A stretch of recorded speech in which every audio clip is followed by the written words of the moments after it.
But as I raise my index finger to the sky, later tonight, it is Open Cup. It is the magic of the Open Cup. It is Charlotte and Atlanta United. It is going to be on Star 94 for Atlanta United fans. So it'll be a little bit of an opening. I think the game's a little after 7 to kick things off here in this round of 16. They're going to go. It's Mike and Jason. Bit of a wrap, and that's it. But Star 94, Star 94, Star 94. We're going to go opposition research here and find out about the rest of the equation with our friend and OG and A-lister, Will Palaszczuk, play-by-play voice of Charlotte FC. How are you, my friend? Good morning, John. An extra chat with you, which is a great thing for me. I'm very happy about that. Yeah. I have a question for you involving a league that neither of us are interested in, and it's just a topic of conversation that came up, and I'm getting empirical research.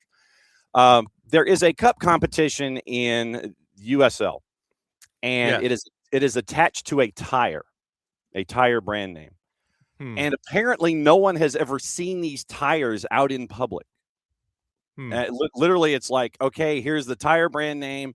We've never seen these tires. Have you ever seen a Prinks tire in public? When you've been shopping for tires, which I know is something that you do very frequently, have you ever seen a Prinks tire? I've never seen a Prinks tire. I've seen Goodyear. I've seen Nokian. I've seen Continental. I've seen Kumho, Pirelli. I've never seen a Prinks tire. Just checking. Okay. It's that. And so that was officially opening kickoff, brought to us by our friends at Black Pitch Coffee and blackpitchcoffee.com. Let me grab my copy so I can actually read the beginning of it here. Start your day with the most important stories in the game. And damn it, a tire we've never heard of or seen is definitely that.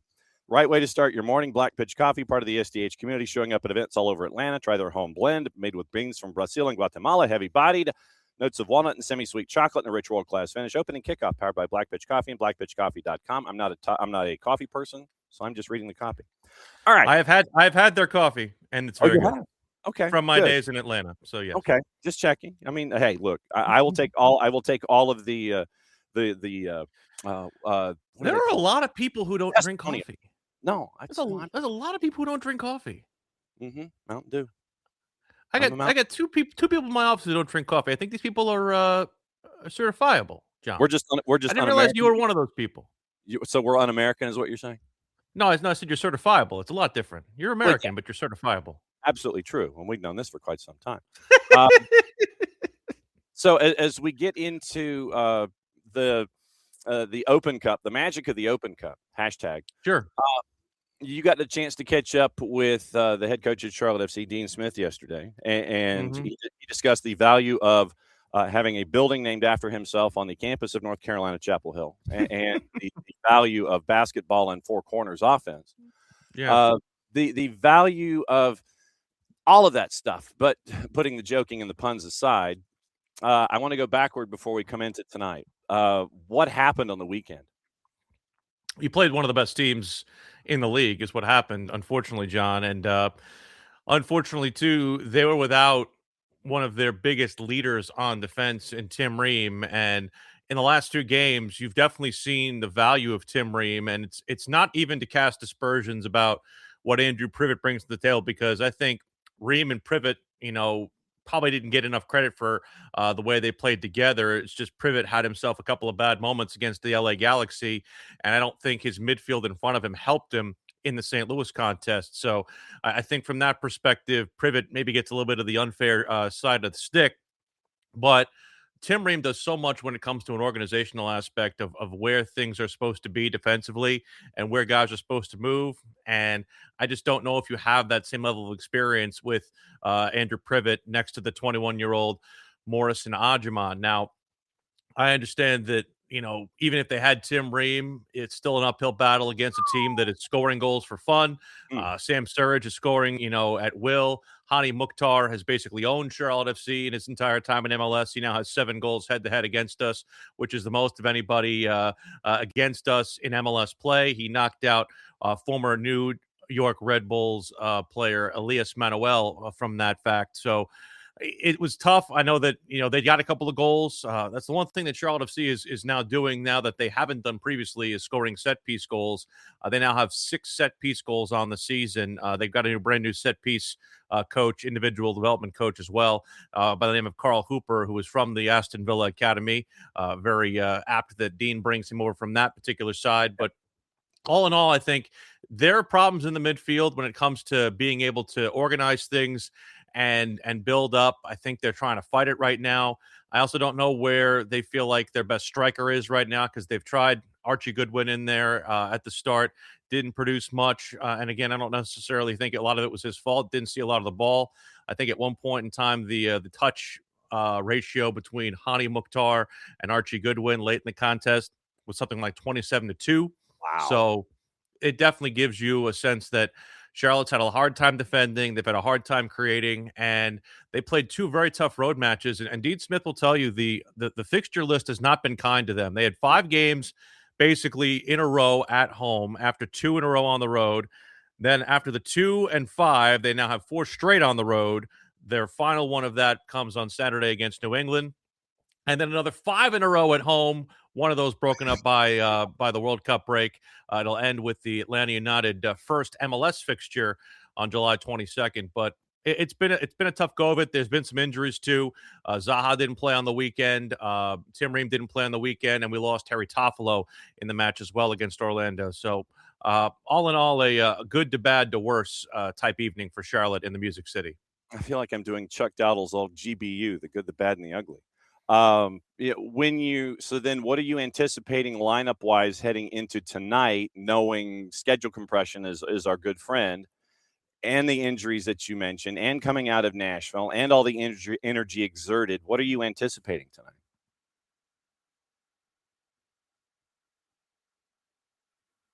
I'm interested because looking at the way that Charlotte plays, I expect them to be a little bit different. Because I think that Dean Smith will use this to be a little bit innovative, but I also think he will use it to, I think, give some confidence to some players. For example, a player like Luca De La Torre, who I think they brought in on a very high sum of money, and they brought him in to try and do a lot of things progressively with the ball, and it just hasn't worked out. They played him in that box-to-box position that they played Jibril Gianni and Brant Bronico, and it just has not worked. He's looked a heck of a lot better at the 10 position that is played presently by Pep Biel in MLS matches. And I don't know if we'll see Pep tonight or not, but I do think it's a situation where he might be able to feature off the bench. But I think a situation where he'll try to give somebody some confidence. But I think also, and he acknowledged this yesterday, he's gotten some stick about the way they've looked in cup competitions. And, they won against NCFC last year, now defunct NCFC. Or at least I should say in transition, NCFC. Yes. But they were ousted by DC United in a really, really tough cup tie, where they were also, again, resting some players. But he's had that kind of same mentality with that competition and even Leagues Cup as well. So I think it's a situation where you're darned if you do and you're darned if you don't. So I think there will be less rotation now than they had against Independence. I don't know if you see Reem, Zaha, or Pep Biel. I think of the 3 that might see the action the most, it might be Reem, just because I think they think Reem is a little bit fresher, and especially after a couple of contests off. But at the same point in time, I do wonder how much of a first team that we do see, because I do think that there are some guys who are in those first team positions that need some confidence, i.e., a guy like an Idan Toklamati, a guy like a Liel Abada, and a guy like I mentioned with Luca De La Torre. It should be interesting. So then, who in your figuring out of the lineup, who's going to be getting an opportunity tonight to prove that they need more first team minutes? Who from the below the A-listers do you think is going to be getting those quality minutes tonight to show Dean Smith that, hey, I need to be getting more time out there than you've been giving me? Well, De La Torre is definitely one of them. I'm wondering, too, about the left back position, because David Schnegg has been kind of in that reserve role at left back, but he's come on and looked very, very good in every one of his opportunities. Had an assist off the bench against St. Louis. Has had a couple of also other key goal contribution moments. He had a goal and an assist in the Open Cup game against Independence. So I think he's definitely somebody who can be a part of that. And even a guy like Abada. I mean, this is a situation where Charlotte paid a lot of money for Liel Abada in 2024. I think he had a decent run of form, had the 2 goals against Atlanta in that year. And then for whatever reason, 2025 hit and it just has not clicked for him since then. The last time he scored a goal in an MLS game was the 28th of May of last year. Wow. Scored in the Leagues Cup for us against Chivas.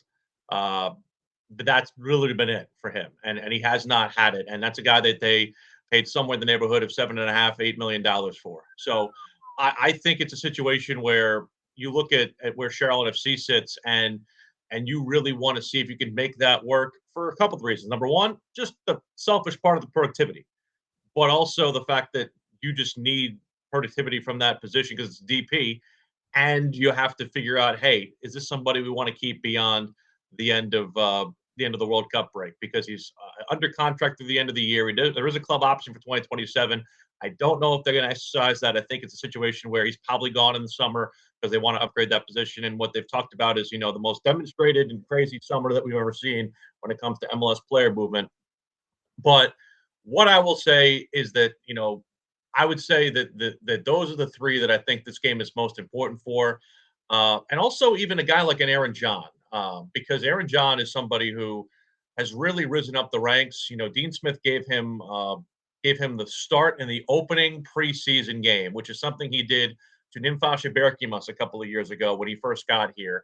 And Dean, for whatever reason, has been, I think, unfairly labeled as somebody who does not want to give chances to young players. And that a lot of that is in reference to Berkimas. And I think that's a very unfair moniker to label onto him because I think Nimfa came on, played 3 games in the opening portion of 2024. Then they signed Abada and they felt, okay, now it's time to give Nimfa some run at Crown Legacy. Nimfa had an okay season at Crown Legacy that year. 25, he comes back, he gets hurt, and doesn't necessarily have the ability to produce during that season. And so people are wondering, okay, why is Berkimas not playing with the first team? It seems like playing 90-minute games at Crown Legacy is more impactful for his development than cameo appearances at a left wing position that, quite frankly, Dean Smith does not take Wilfred Zaha off for anything. And you wouldn't because he's Wilfred Zaha. So it just comes to me from a sense of people have unfairly labeled him on that with Berkimas, and yet he's literally given Aaron John every opportunity to make the squad, and he got signed as a homegrown this season. So I don't think that happens without Dean Smith's blessing and without his desire to want to grow this club. And he has said that, the facets of a healthy club are when you are growing from your academy and you are putting those guys into the first team. And they're starting to do that now. I know a lot of it's happened with the sign and stash guys like Idan Toklamati, with Morrison Anjaman, Rodolfo Loco, those guys. But now it's starting to happen with guys who they literally have grown from the seed, so to speak. Okay, so my golden retriever brain has now just picked up another question that has nothing to do with tonight, or it might, I don't know. Common thought pattern on Rodolfo Oloco, because we've seen him in MLS Next Pro raise all kinds of holy hell. How is he being viewed right now? Or is he still kind of a Crown Legacy? Okay, we need to see more of what we've been seeing. Is he going to be getting cups of coffee, hanging out with you? What's the latest? I mean, he started literally the last 3 games. And I think he's somebody who will probably start again tonight. They really want to see what this guy looks like. They're giving him more than a demonstrated opportunity to win the right wing job. And I don't think it's necessarily anything Kerwin Vargas did. I just think it's more they like what his profile brings. He's bigger. He's broad. I mean, you know this from watching him at Crown Legacy. He's incredibly demonstrated with his skills. He's an aircraft carrier, man. I think the only thing that's a question with him is what the final product looks like on a consistent basis. Yeah. Sometimes they'd be a little bit aggressive when it comes to challenges, but I think they're okay with that. I think they'd rather have that than somebody who doesn't necessarily show a fight for the ball and And if you know what Dean Smith does with his system, he asks a lot out of his wingers when it comes to defending. And there's definitely a high work rate with Rodolfo Oloco, which I think is something that they love and something that will keep him in the starting lineup as long as he now starts to produce. I think it's one of those things where I asked Dean last week going into the Nashville match. I said it does seem like Rodolfo has a lot of the measurables with some rawness to him. I said, how much are you willing to live with the rawness? And he says, you have to with a player like that. He's 19, but he's also an international for his team, for his country in Benin. So I come back to the fact that they're looking for it. They're trying to find it. I know that goals for them have not necessarily been hard to find, but the problem is they've come in bunches, and a lot of times it's come against teams that are down a man. So they're trying to find their best 11v11 lineup right now, and I think he's definitely getting more than a demonstrated shot to try and win that position because they like what they see from him from a measurable standpoint, and they're hoping that the other stuff works itself out as well. And one more question for you, and then you can get back to your morning coffee and your breakfast and things. The surface at Matthews, not necessarily. Grass. Yeah, and you're on grass versus turf at B of A. Is it wider? Is how much surface area are we talking that folks have to navigate there for Charlotte versus what they're used to seeing at the bank? It's going to be a tighter space. Does that impact anything when it comes to bumper cars offensively or anything like that? I don't think it's an unfair pitch at all. I think it's again it's not the footprint that Bank of America is, but I think more of that's a faction of what Bank of America's footprint lays on, as opposed to Matthews. It's a fantastic facility. Charlotte used that building for the first year and a half of its existence. They trained on that field every day, absent when they trained over at the stadium in preparation for home games. So they're very familiar with that facility over there. It's a fantastic track. We were over there a couple of weeks ago. It plays fine. I don't think there's any concern about pitch size or anything like that. Like I said, Legacy plays on that field every week too as well. So I don't foresee that being necessarily a talking point or an issue here tonight. Yeah, I was just wondering if it was like playing in a phone booth versus playing like they're used to at B of A. This is not Yankee Stadium. This is not Citi Field. It's not like the 106 by 68 up in the Bronx. No. This is not. I don't think you're dealing with that kind of stuff.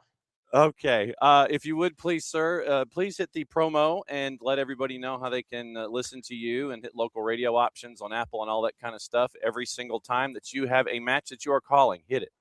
Yes, we're on 92.7 FM here in Charlotte. Home radio, obviously, on Apple TV as it is available for that for our home games. We're not on the air tonight, but I will be there, and I will be following the action on our Twitter /X machine at Willie P. Style. We'll have comments from Dean Smith afterwards as well, and I'm looking forward to it. I think Dean's happy about the fact that it's a rivalry matchup. It gives you a little bit of extra something in the mix.